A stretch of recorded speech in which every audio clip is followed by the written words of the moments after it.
How's it going, boys? Welcome back to Mogul Mail. Today we have one that's slightly outdated, but the drama from Twitch took over for the past week, so I'm catching up, all right? Takes me a little bit to catch up.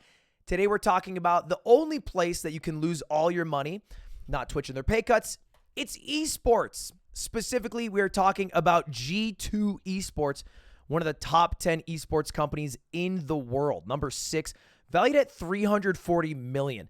Quick aside, all these numbers are so insanely inflated in bullshit, but that is what they are valued at, and that is how much venture capitalist groups in Series A, B, C fundraising groups are willing to give these people. They've grown 94%, one of the fastest growing esports teams. What happened with the G2? Well, they won a lot. They won, yay! G2 won a lot of esports games. Very exciting. They won a world championship. Very cool, very pog, very champ.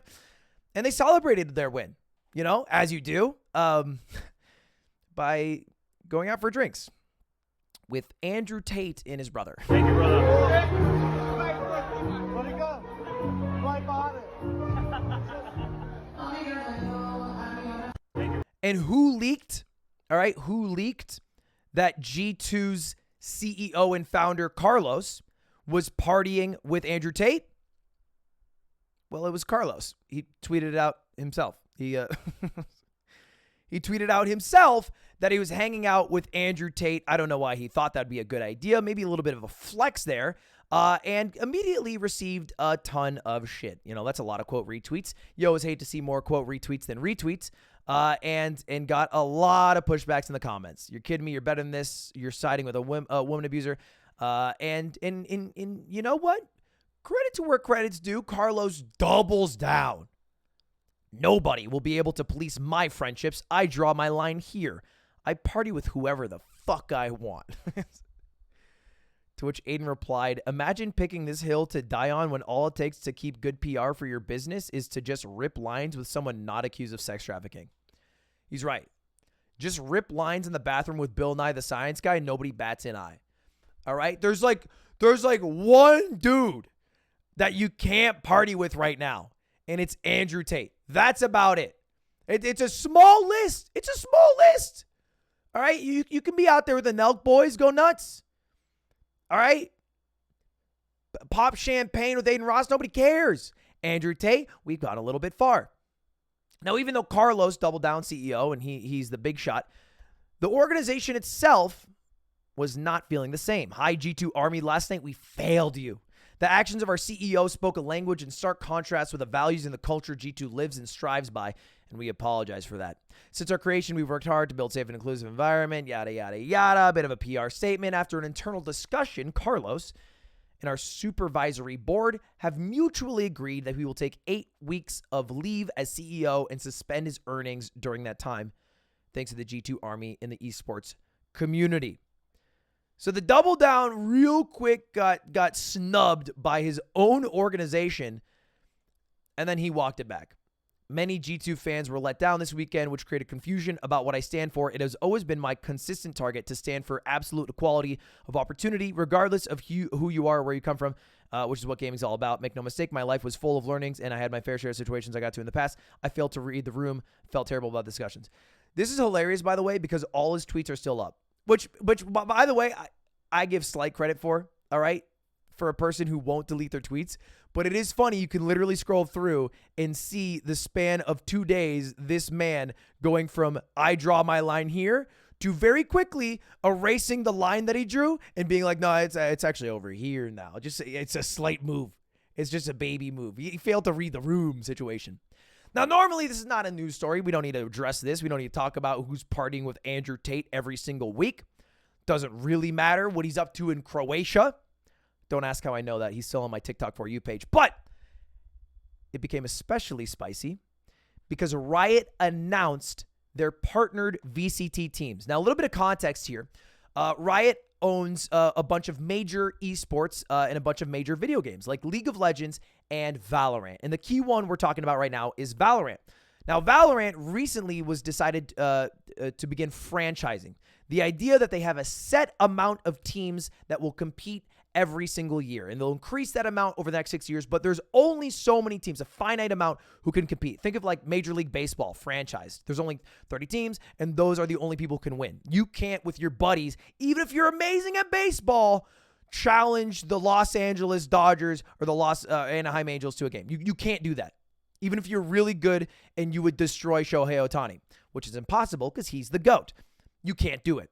And that's the same thing here, which at first I was a little against, because part of the problem with franchising is it limits competition a bit. And I really liked how Valorant competition was shaping up, because so many different teams were getting involved in every single region. And it wasn't like, oh, these are just the teams who happen to be in it, who are playing, whether they're good or whether they're bad, which is a problem that happens in League of Legends. Anyway, that's how it works with Valorant. And they announced their 30 partnered VCT teams. You know who didn't make the cut? G2. They were trying to get a spot in America's League. G2's formerly a European org. Most of their teams are still in Europe. They were trying to get into the America's League, and they got snubbed. As you can see here in the Americas, the North American teams were not G2. It was 100 Thieves, Sentinels, Cloud9, Evil Geniuses, and NRG. And absolutely no G2 to be seen. Now, is it that big of a deal? Well, let me give you some more context. In League of Legends, somebody gave up their spot, one of their franchise spot, and it got sold in a bid for $33 million. And that was 2 years ago. I've heard some rumors in a spot right now for Valorant is valued at about $15 to $20 million. Just getting a spot in the league is valued that expensively. So how big of a fuck up was Carlos partying with Andrew Tate? About $15 million of a fuck up. All right. Here's the thing about me. I have a lot of lines, but I would move the lines for $15 million. All right. Hey, I'm not an all-seeing, all-perfect person. $15 million. You could move quite a few lines for that. But that's not where it ends. All right. It would be a bummer if G2 just happened to lose money, but G2 and Carlos are not the only people who got fucked over here. Because the plan for G2, and this was a secret plan that they had, is they had a feeling that they were going to get the spot and they were going to release their entire European roster in exchange for purchasing another esports team's roster in NA. Generally, the way it works is, depending on what region you're in, you need people from that region to compete. Usually more than 50% of your team has to be from the region you're in. Makes sense, right? You don't want to have the NA region be run with players from Europe or vice versa. So they were planning on selling all their players and buying all of XSET, that esports team's players. And this deal was very far through. That was their plan. G2 has set sights on top-tier NA Valorant talent before Carlos' controversy cost them everything. And this was all confirmed through an XSET tweet, which said, as most of you already know, XSET didn't get the Riot partnership. This was sad news, especially for our Valorant team that crushes here. And they did crush. They did absolutely crush. XSET was one of the better NA teams this year. And all five of those players were amazing. And it's an absolute heartbreaker too. And I need a big Ludwig 7 to XSET Zekin, who said, having to explain to my mom how Andrew Tate cost me a job is not where I thought I'd be a month ago. Because they were this close. They were basically a shoo-in. G2 has a League of Legends team. They're a very valuable org. All right, they get a lot of social engagement. They're a great team. They run their teams well. They were definitely on pace to get the spot before Carlos had to pop champagne with the Tates. And it hurts especially bad because Zekin is a Yard fan. The Yard, the podcast of champions, but unfortunately he's not able to show off his talents in this next year unless he gets signed to a team. So hopefully that happens for him.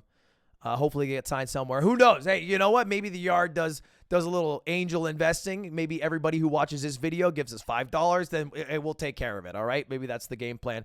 But that's it. That's how partying with Andrew Tate can lose you not only $15 million, but your chance at a franchise spot in Valorant. Carlos, come on, man.